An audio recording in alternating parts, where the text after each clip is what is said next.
Oh, hey there. You made it. Welcome to the Universal Studio Tour. I'm Jimmy Fallon. I'll be making sure that you get through this experience in one piece.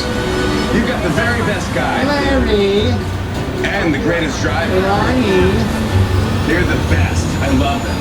Even though Larry owes me $5. I know you guys are excited to get on the tour, but first, a few safety rules. Yeah, just some general housekeeping, guys. Not too much to worry about. First and foremost, there's a red emergency cord running down the center of the ceiling. If you need to pull it, the tram will stop. I'll come back to assist. Oh, he's right about that. Please remain seated whenever the tram is moving, with your arms and legs inside. Sorry, Frank, smoking's bad. There's no smoking allowed on the tour. Hey, there's no smoking allowed in the entire state of California. Be prepared. The tour features loud noises, fire effects, sudden tram movements. Hold on to your stuff, and throughout the tour there is the possibility of getting wet.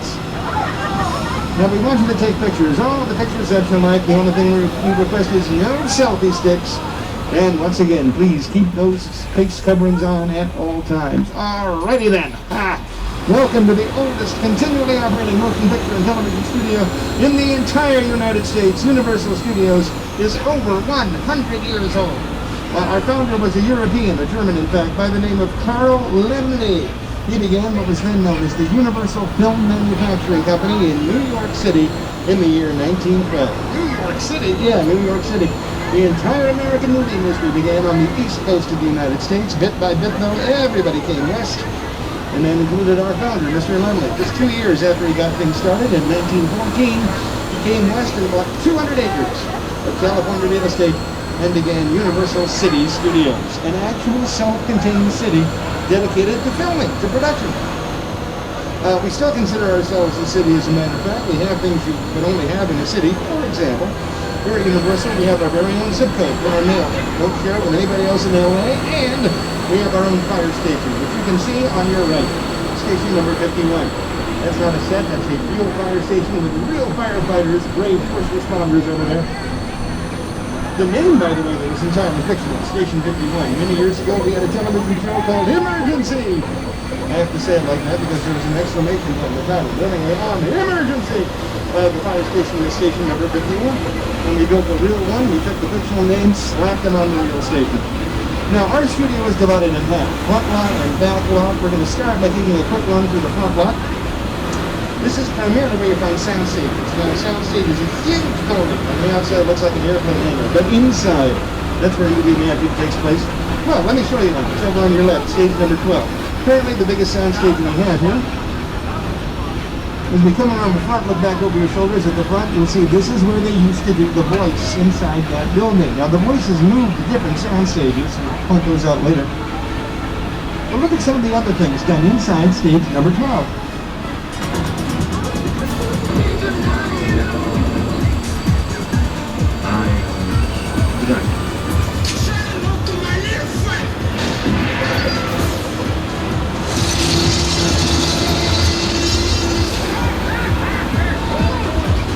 Also here on the front line, Kelly Clarkson does her daily television show, The Kelly Clarkson Show. She's over at stage 1. Coming up on your left, stages 17 and 16, currently being prepared for the second season of the new version of Saved by the Bell. But that's where they did Superstore inside there. The entire Cloud9 Superstore was recreated inside stages 16, stages 17, and also stage 21. You're going to see that over to your left-hand side, your far left. Stage 21 is across the parking lot, kind of isolated by itself over there. There's no real reason for that. It just worked out that way. You can tell from the outside walls, it's one of our older sound stages. But we keep adding new stuff here at Universal. Take a look over on your right. This big building is going to be the World of Nintendo, opening later this year. Now, if you're at all curious about it, check out Universal Studios Japan. I don't mean get on a plane and fly to Japan. No, just go on YouTube. Put in Universal Studios Japan, look for the video about World of Nintendo. It's going to be virtually the same here as it is there, so that should give you lots of information about what the attraction is going to be. Again, no opening date yet, but it will be later on this year.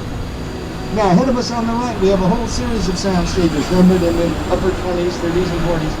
We call this road, in fact, Sitcom Road, because a lot of sitcoms used to film inside these stages, sitcoms and a few other things as well.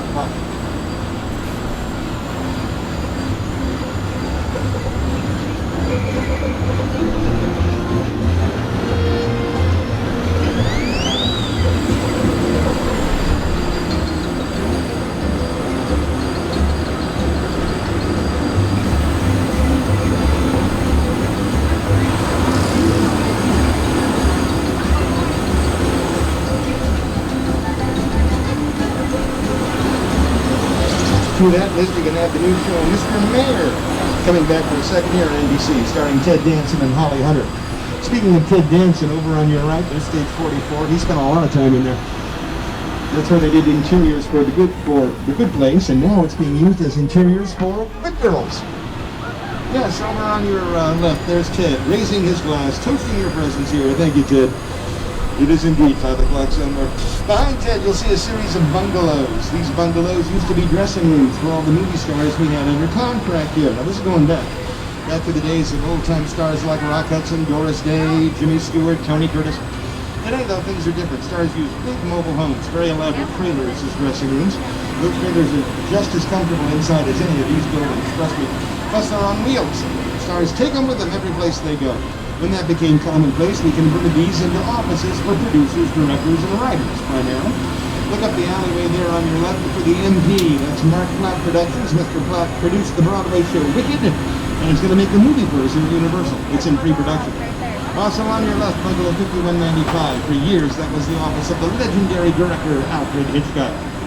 Ooh, also coming up here on your left, 2 of our newer sound stages, 22 and 23.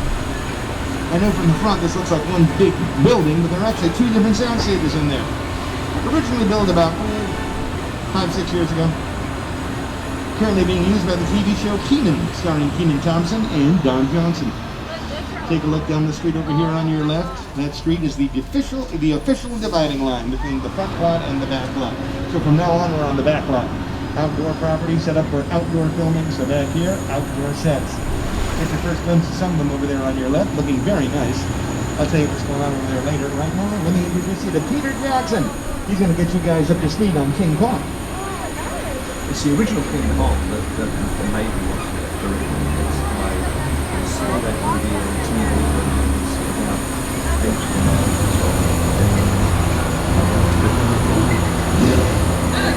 I like films that just take you away from your real life. Sweet running adventure. Kong literally does it. I mean, you're on board a ship and you're sailing to the Lost Island, you encounter monsters and creatures from prehistoric times. So I was thrilled when Universal invited me back to Star Island, and it's great to have you on the ride. Now, we have created this 3D immersive experience, so you're going to have your glasses. Don't put them on yet. Just put them in your hand because we're about to return to Star Island.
attractions in the entire world. It was brought to you by the people at Backlot Digital, a company that was actually founded by Peter Jackson to do special effects in his movies, but they have become the go-to organization for the entire film industry. They won numerous Academy Awards, and I'm sure they have a lot of exciting projects in the not-too-distant future. Oh, by the way, hold on to your 3D glasses. You're going to need them later on for another attraction on the tour. Now, as we come down the hill, we'll go to your left. Yes, a dress set. It's all ready for filming. They're doing a commercial over there. That's one end of New York Street. Around the corner, it goes on for about 3 or 4 blocks. Keep in mind, we just call it New York Street. It's the one that's around the country, around the world, you know. It was used as London, for example, for one of the Austin Powers movies. From not too long ago, American Ninja Warrior set up their obstacles the entire length of New York Street. Oh, yeah, no, you're all thinking about being over there on the right, aren't you? Yeah, I'm just not sure about the other day. I'd rather not talk about it. I think you're understanding. A little bit common. Take a look down the hill on your left, though. Hey, it's a parking lot. Whoopee! Actually, the parking lot does have a small history attached to it. That used to be our greens department. Greens department was like a big nursery where we took care of plants. We would collect plants from around the world, take care of them in the greens department. Keep in mind, guys, that one of the ideas behind having a studio, having a Backlot, is that you can recreate different parts of the world right here and never leave the property if you don't want to. We would do that with help from the greens department. We augment all this natural scenery, for example, with plants that we took care of them. That way we could recreate Asia or Africa or Australia. Today, though, things are different. When we use plants, they're usually artificial plants, plastic or silk. They're a lot easier to take care of. Or we let the computer create exotic locations. So the greens department kind of outlived its usefulness. We got rid of it, put it in the parking lot. But on that parking motif, look over here on your left, you'll see picture cars parked here. Now, a picture car is any car that appears in a movie or a show. Check out the Flintstones car, Fred Flintstones car. That was pulled by a camera truck. The camera was in the bed of the truck photographing the actors. One of my favorite things back here, I don't know if you can classify that as a car, but it's over on your left, the gyrosphere from Lost World, from the Jurassic World, really. That's the one they used in the movie, although it is missing something. That would be the glass. And I will let you in on a Hollywood secret. The glass was never there. It was created in post-production by the computer. If they had used real glass, number one, it's round. And no matter what angle you approach it from, you would have gotten glare and the wrong kind of reflection. Plus, it wasn't closed. I mean, ultimately, the 2 actors inside would have suffocated. Yeah, a tip to anybody, filmmakers out there, never kill your actors. It's a lousy idea, really. But keep in mind that Jurassic films, one of the most successful franchises in all motion picture history, and here at Universal, I'm happy to say. So in commemoration of that, we have an area that is populated by artifacts from the original 3 Jurassic Park films. On both sides of the trail, you're going to see dinosaur cages and boats and other vehicles. Ahead of us on the left, in fact, the mobile lab or InGen Center from Lost World Jurassic Park. Got pushed off the cliff by the T-Rex. Easy to do because that entire vehicle is built out of plywood. Yeah, candid to look at that. In fact, look back over your shoulders there when you see the rear end of it. Yeah, all plywood. Not a problem there. And then, oh, dinosaurs attacking! Look out!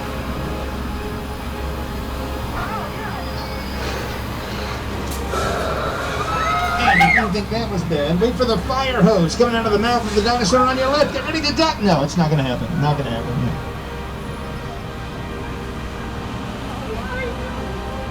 Although I will say that's a very interesting species of dinosaur. Yeah, look at her. That's what's known as a Haphosaurus. Because there's only half of them. It's a half of. So. Guys, these are as good as they get. Okay, work with me a little bit. I'm old. Come on. Oh boy, we better get down to Mexico. Yes, I'm going to beat it across the border after that last year. Now, one of the reasons that the American movie industry came to California well over 100 years ago is the weather. Most of the time the weather is very nice, not cloudy like this, but very nice. Blue skies, sunshine, which is ideal for a filmmaker like this. The thing is though, every once in a while you actually want bad weather for a scene in a movie or a show. This is LA, you can't afford to sit around waiting for it to rain or heaven forbid snow, so you make your own bad weather. Here in Old Mexico, we're going to give you an example of how we do it. Now, one of the easiest bad weather scenarios to create on your own is a rainstorm. So we're going to see if we can conjure up a rainstorm here for you. There you hear the sound of the thunder being piped in the area over loudspeakers, all of which are carefully hidden. On the roof we have an arc lamp that flashes, creates a few flashes of lightning, easier to see when it's darker. But what we need now is the rain, and there it is on your left-hand side. The rain comes from sprinklers at the tops of the posts and poles. We open the doors, the water shoots up and then falls in this wide rain-like pattern. The trick, as you might imagine, never photograph the sprinklers. Keep the camera lens below that level. Well, we have a problem to deal with here, though. I'm afraid California's been in a drought situation for quite some time, so we're going to get a flood. Major flash flood coming down the hill into the tram, watching us all the way. Yes. I'm sorry, but we're doomed. Oh my, doomed is doomed to be.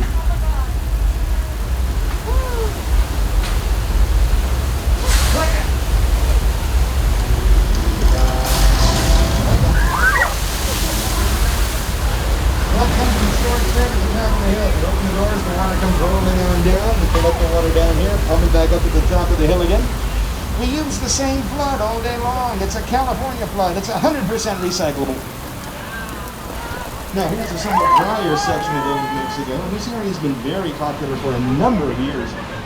Most recently, though, if you watch Westworld on HBO, one episode of that series was done right here in this area of 6 Points, Texas. Also on Paramount Plus, the streaming service, they have a series called Picard, a continuation of the Star Trek saga with Patrick Stewart as John Picard, and they have episode Picard show right here. Right next to Mexico, we have Texas. That's geographically correct, so we made it correct on the backlot. This is an old west town. It's called 6 Points, Texas. We call it that because when it was first built, 6 different roads met in the center of town. Center of town being the Opera House over here on the left. Now this goes all the way back to the silent era. They used to make silent movies here, guys. In fact, they would do a different silent movie of each of those 6 roads all at the same time. 6 movies filming simultaneously. Only possible, of course, because the movies were silent. Can't do that today. When the movies became sound movies, they said, right, fine, 5 of you, get out. Now, if you saw a movie called Once Upon a Time in Hollywood, you saw this set in that movie. Leonardo DiCaprio plays an actor who's the star of a Western television series. And the scenes of him on the set were all shot right here. In the movie, by the way, his stunt double was played by Brad Pitt. Mr. Pitt went on and win the Academy Award as Best Supporting Actor for that movie. Now, ahead of us, we have a man-made lake, and across the lake sound stages. Look at the very end over there. The trees might be in the way, but the tail end. You might see some white stripes there painted. That's where they're doing the voicemail. Stage 24 and 25. 2 sound stages separated by a wall, which they can take away and make one gigantic performance space out of it. Now, the lake, I mentioned that earlier, that is completely man-made. Down through the years, it's been a lake, it's been a river. It was even turned into the Pacific Ocean, where we shot miniatures, little boats that on camera looked like the real thing. But it's probably most famous as the Black Lagoon. That's where the creature from the Black Lagoon used to hang out.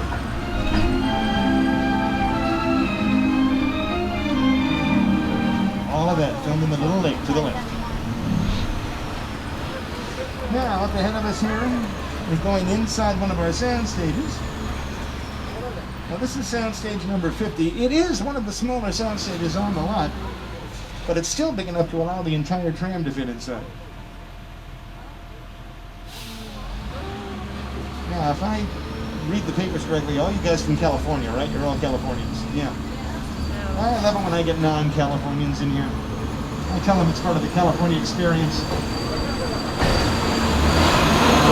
And you can see we have a subway station in here, based on the system they have up in the Bay Area of Northern California.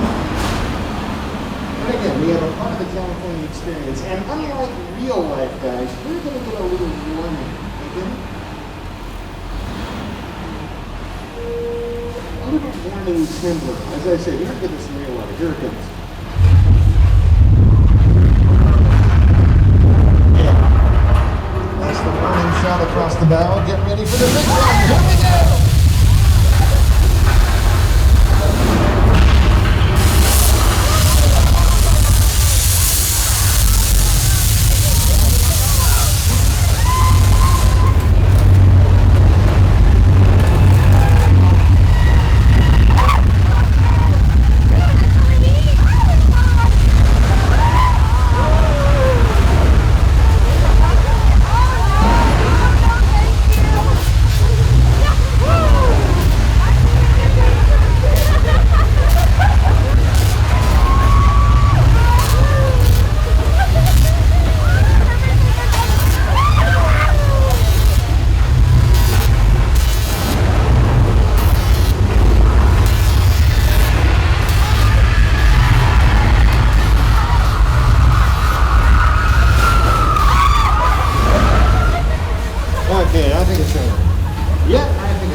gets near the halfway mark. So I just want to remind everybody to stay seated during the entire tour. The studio is private property, and if you drop your phone or just can't wait to use the restroom, use the right cord to get my attention, and I'll be back to assist you. But please, remain seated on the tram. Now, I mentioned that was a sound stage, right? Things have been filmed in there. The TV show Bones came over and used that. Here's how it looked.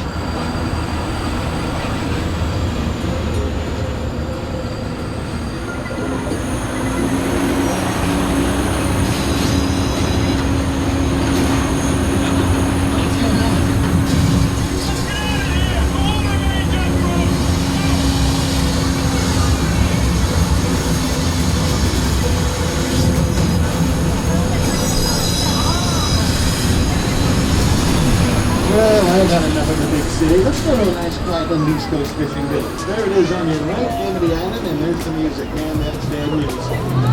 Uh-oh, look at the water. Look at that fin.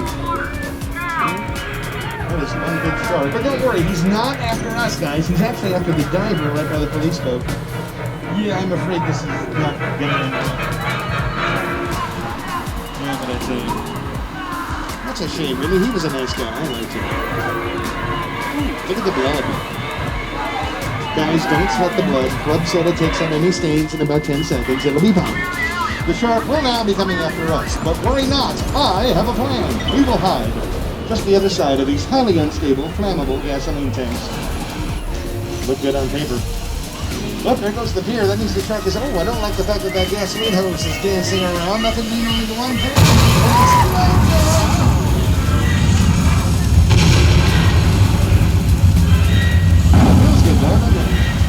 Where's the shark? Oh, there he is.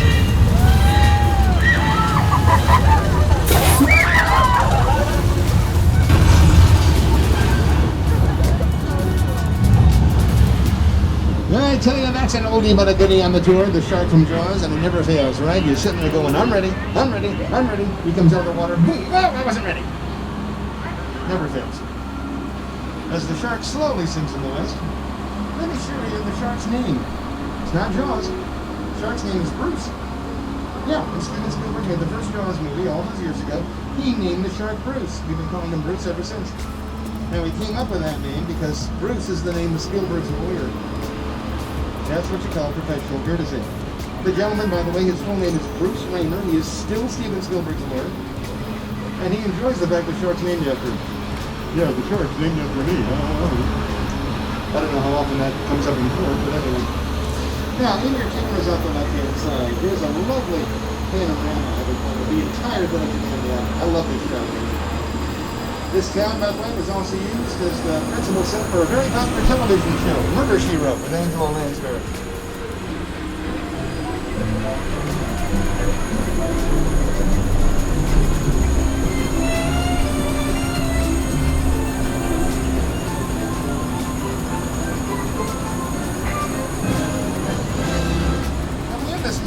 Coming up over here on the left-hand side, that was originally built for a movie you may have heard of called To Kill a Mockingbird with Gregory Peck. The thing is, all of the houses have been replaced since then, except for one. The one closest to us, the mustard colored house with the green roof. That was Lou Radley's house. It's the only house from that movie, though, that's still there. And over there on the right, that's Miss Mona's Chicken Ranch, also known as the best little whorehouse in Texas, from the movie musical with Burt Reynolds and Dolly Parton. Now, most of these sets we've been looking at are either facades, false fronts, or shells. A shell is complete on the outside, empty on the inside, just the four walls. Not the Chicken Ranch. There are rooms inside of there. The whole thing is specially built so it splits down the middle and separates like a giant dollhouse. That's how they did the interior filming for the best little whorehouse in Texas. Now, as we head up the hill, we're entering our wilderness area. You would think, wouldn't you, that a place that's been around for over 100 years would have no undeveloped land left? Think again. Although, to be fair about it, we keep it like this on purpose. This gives us a rough backcountry location without leaving the studio if we don't want to. Back in the 50s and 60s, we had a lot of westerns on TV, shows like Laramie, Wagon Train, The Virginia, Alias, Smith and Jones. All of those TV cowboys used to ride their horses up and down these hills all the time.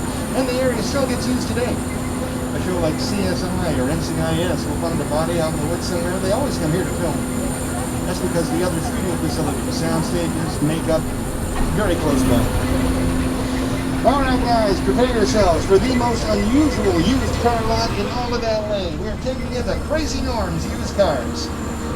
Now, the inventory is kind of small, like I mentioned, because most of these cars are picture cars. Look over on your right. You'll see cars from the movie Mr. Bean, the Big Duesenberg from The Mummy, cars from Transformers. Small inventory.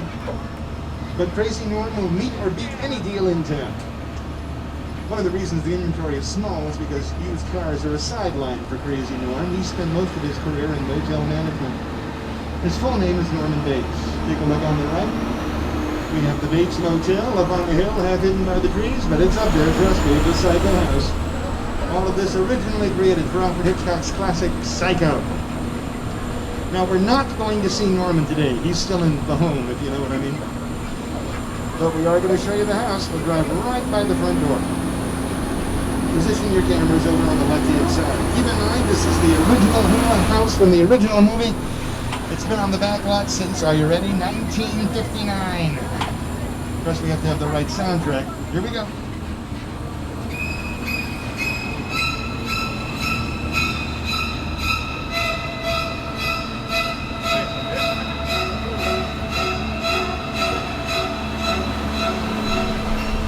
Behind the Psycho House, a truly amazing set. This was created for Steven Spielberg's War of the Worlds.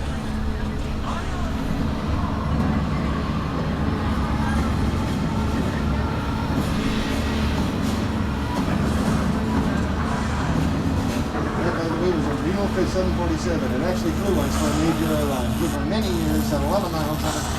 The airline that owned it retired from service. So we bought it here, and then crashed it for War of the Worlds. Yay, Hollywood. The set is so amazing, we're going to stop so you get a really good picture of this. While you're getting pictures, here's art director Rick Carter and Steven Spielberg. I'll tell you more about the set.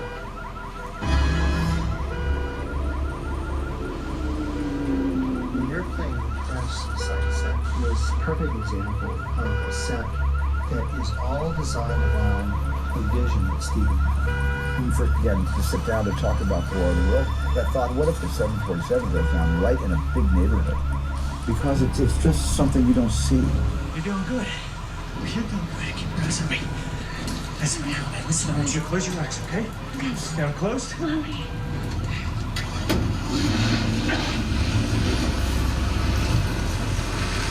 Robbie, get in. Get in. All right, guys, we're approximately 10 minutes from the end of the tour, but we'll be returning to the theme park shortly. Just a reminder to pull the emergency cord if you need help, and please remain in your seats. Now, look over to your far right. You're going to see a big blue wall over there. The area in front of it, too, that's our outdoor water tank. This is what we use to recreate the middle of the ocean on the middle of the backlot. See, that whole area gets filled with water. It holds millions of gallons, you can imagine. Then we aim the cameras toward the big blue wall. That's a backdrop which stands in for the sky, so we actually photograph it, painted any shade of blue that we want, add clouds, whatever. Or we just use the whole area as a gigantic blue screen. Let the computer fill in the gap. We did that, as a matter of fact, in a movie called Sully. Yeah, watch this. I'll talk you through it.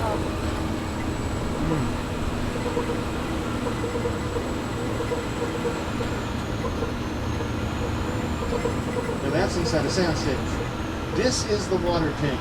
Filled with the water, we built a full-size plane. It floated on the water, so the plane is real, the water is real, the actors are real. What's fake is the background, the buildings in the sky. Except for the last shot, right there. That's actual news footage of the real event, edited in. Now, to all the kids out there on the tram today, kids, your parents have told you this, I'm sure, but in the world, guys, there are good guys and there are bad guys. Now, one of the baddest of the bad guys is a gentleman known as Shaw.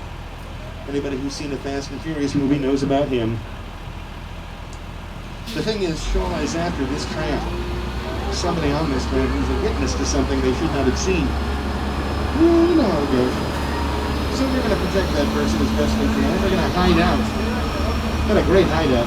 This is Sullivan's Garage. It's actually a chop shop. Say, how many of you, this is your first visit to a chop shop? Yeah, I'd like to see everything. That'll make me feel all right. But you guys have led interesting lives. That's all I can say. Anyway, what do I think I'm looking for us here? Let's get some more information on what's going on here. What's the video series?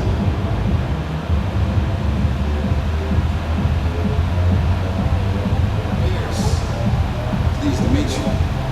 My buddy Hobbs asked us to stash you from Shaw for a while. So we brought you in our secret spot.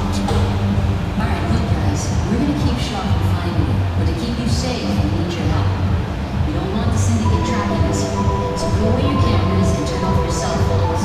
One flash, one ring to look inside. I need you to take this real serious. Okay. Guys, now, you look to your right, you're going to see a bunch of people just having one bodacious party. But sadly, they're not wearing masks. Only two of them are there.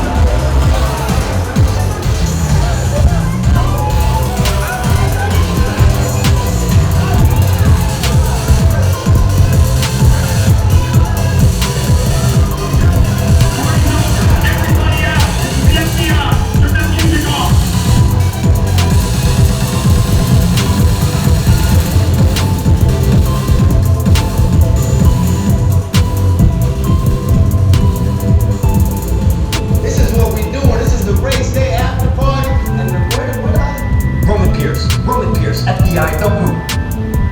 Neil, that's right, party's over. You know how long that took to iron this shirt, man? I'm not. You're under arrest right now. Vegas systems back up a little bit. Got it. It's lightweight. First of all, I don't work for you. Oh, really? Well, tell me, Roman, who do you work for? We don't work for nobody. Cop, I suggest you clear out of here, otherwise we can't guarantee your safety. Guarantee my safety? I'm the one holding the gun. Never mind, a whole lot bigger than yours. Escort this novice out. Let's go, Cookie Puss. Got an ugly suit on, man. It's cheap. Somebody out there really pissed off Shaw. It's gonna get ugly fast. Yeah, don't worry. Lucky for you, our whole family will protect you. Are you kidding me, Roman? You didn't shut off your phone, bro? I gotta call you back. I'm in the middle of tonight. See what I'm talking about? Call you back. It was all vibrating. Shaw traced us. House can't hold it forever. Letty, Roman, we're up. Driver, move that vehicle. It's about to get real interesting. My Mona Lisa's all warmed up right next door. Okay, guys, we're going to move again. Oh, you hit him. Who are you trying to get? Oh, the 3D glasses. Guys, put the glasses back on. Besides being 3D glasses, those also offer excellent eye protection. I think they might come in handy. I heard things. I heard things. Okay, gunfire. Lord, it's only a perfect night out, a brand new parking garage. Best place anybody would think of.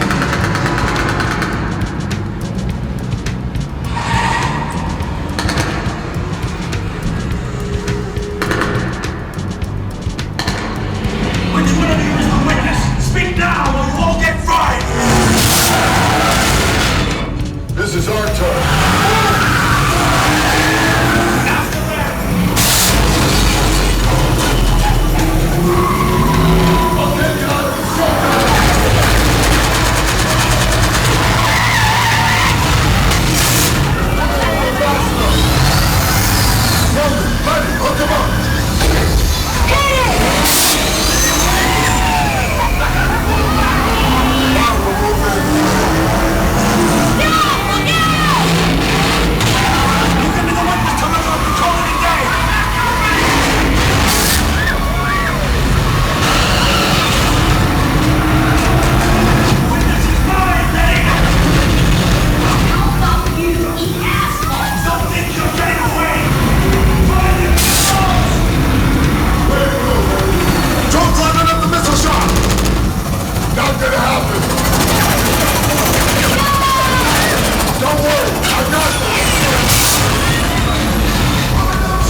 say the bigger the family, the stronger it is.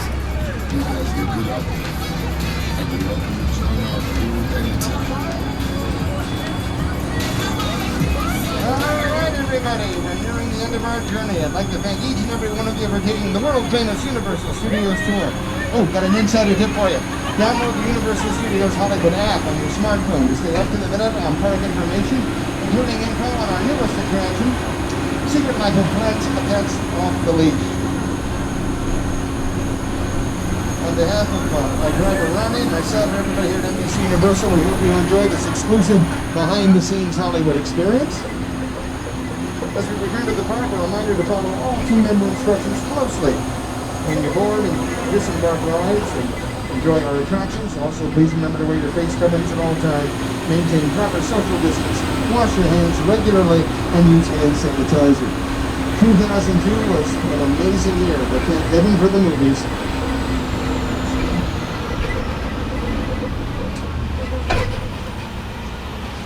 Keep in mind, the movies are not just entertainment, they're our memories, our very history, our culture. We're very happy to be a part of that culture here.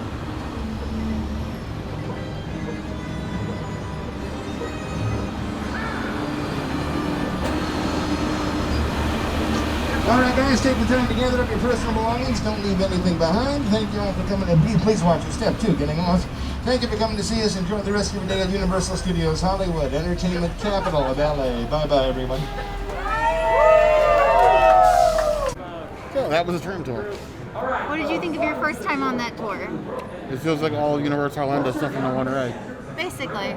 I've been on this tour so many times, I've seen it evolve throughout history. Some things have changed, some things are still the same, and I appreciate the things that are still the same. It's definitely worth a visit. You definitely get wet there. You have to go on the Backlot tour if you come here. It's like a requirement. That's like the only reason to come here. Sometimes multiple times in a day. I like it. I work it. I think that I don't ever need to ride fast for Orlando now. Yeah, I think I'm good. I Big think I'm same. good. Yeah.